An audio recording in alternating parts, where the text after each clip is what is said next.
வணக்கம் நண்பர்களே, முக்கியமான டாபிக்கை இந்த பதிவில் பார்க்க போகிறோம். முதல் டாபிக், ஜி.ஆர். சுவாமிநாதன் அவர்களுக்கு எதிராக ஒரு பக்கம் திமுக இம்பீச்மெண்ட் மோஷனை கொண்டு வர முயற்சிகள் பண்ணிக்கிருக்காங்க.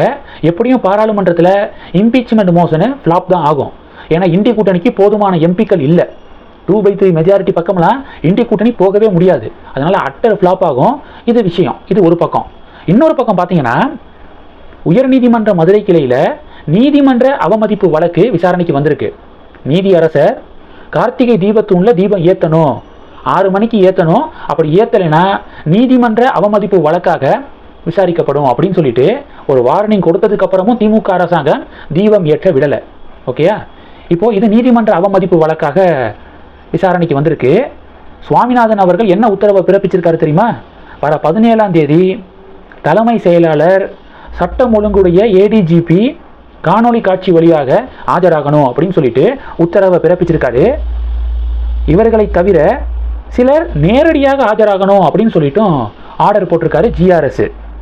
கோயிலுடைய செயல் அலுவலர், மதுரை மாவட்ட ஆட்சியர், மதுரையுடைய கமிஷனர், அடுத்து துணை ஆணையர், டெபுட்டி கமிஷனர், இவங்கெல்லாம் நேரில் ஆஜராகணும் அப்படின்னு சொல்லிட்டு நோட்டீஸையும் உயர்நீதிமன்ற மதுரை கிளை இப்போ அனுப்பியிருக்காங்க. இது எல்லாத்தையும் தாண்டி திமுக அரசாங்கத்திற்கு நடுக்கத்தை ஏற்படுத்தக்கூடிய வரி என்ன தெரியுமா? மத்திய உள்துறை அமைச்சகத்தை 3வது எதிர் மனுதாரராக சேர்க்கவும் ஜிஆர்எஸ் உத்தரவை பிறப்பிச்சிருக்காரு.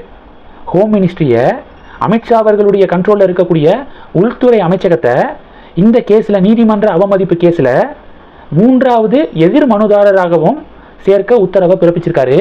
இப்போ இது டெஃபினட்டாக திமுக கவர்மெண்ட்டுக்கு பேட் நியூஸ் தான். என்ன நடக்குது வெயிட் பண்ணி பார்க்கலாம். ரெண்டாவது டாபிக் என்ன பார்க்க போகிறோம்?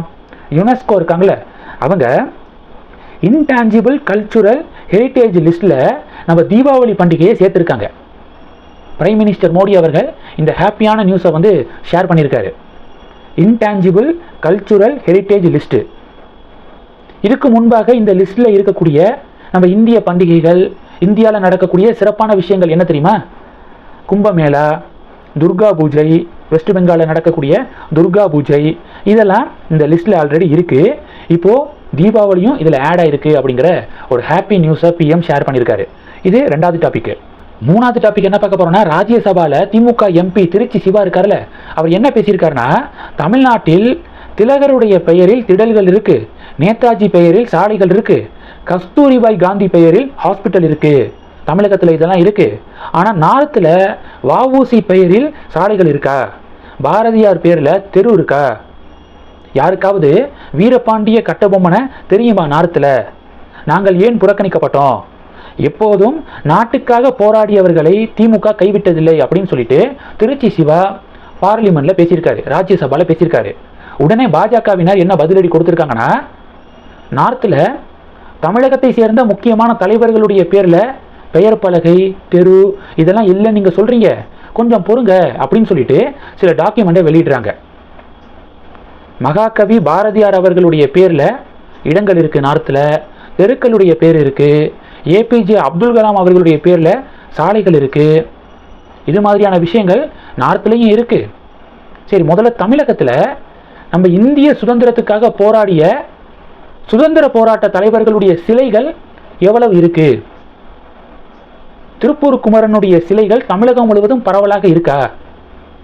அவங்களுடைய சிலைகள் இருக்கா? நம்ம விடுதலைக்காக போராடியவர்களுடைய சிலைகள் தமிழகத்தில் அதிகமாக இருக்கா? இல்லை திராவிடியன் ஸ்டாக்ஸ் தலைவர்களுடைய சிலைகள் அதிகமாக இருக்கா? கம்பேர் பண்ணுங்க. முதல்ல தமிழகத்தில் விடுதலை போராட்ட வீரர்களுடைய சிலைகளை அதிகமாக வைங்க. முதல்ல நீங்கள் ஃபஸ்ட்டு அதை ஃபாலோ பண்ணுங்க அப்படின்னு பாஜக எம்பிக்கள் வந்து கோஷம் போட்டிருக்காங்க. நார்த்தில் பாரதியார் பேரில் தெரு இருக்கா அப்படின்னு திருச்சி சிவா கேட்குறாருல, தமிழகத்தில் பாரதியார் அவர்களுடைய வீடு சேதமடைந்த நிலையில் இருக்குது, அதை விரைவாக சரி செய்யணும் அப்படின்னு அந்த பகுதியில் இருக்கக்கூடிய மக்கள், பாஜகவினரெல்லாம் போராட்டம் நடத்திக்கிருக்காங்க. இப்போ வரைக்கும் அது சரி செய்யப்பட்டுருச்சா? எவ்வளவு நாள் அப்படியே இருக்குது சேதமடைந்த நிலையிலேயே? அதை விரைவாக சரி செஞ்சிட்டிங்களா? முதல்ல அதெல்லாம் ஃபோக்கஸ் பண்ணுங்க அப்படின்னு பாஜக எம்பிக்கள் செக் வச்சிருக்காங்க. இந்த டாபிக்ஸை பற்றி உங்களுடைய பார்வைகளை மறக்காமல் கமெண்ட் பண்ணுங்க. தொடர்ந்து கனெக்டில் இருங்க. அடுத்தடுத்து நிறையா பதிவுகளை பார்க்க போகிறோம். நன்றி. ஜெய் ஹிந்த்.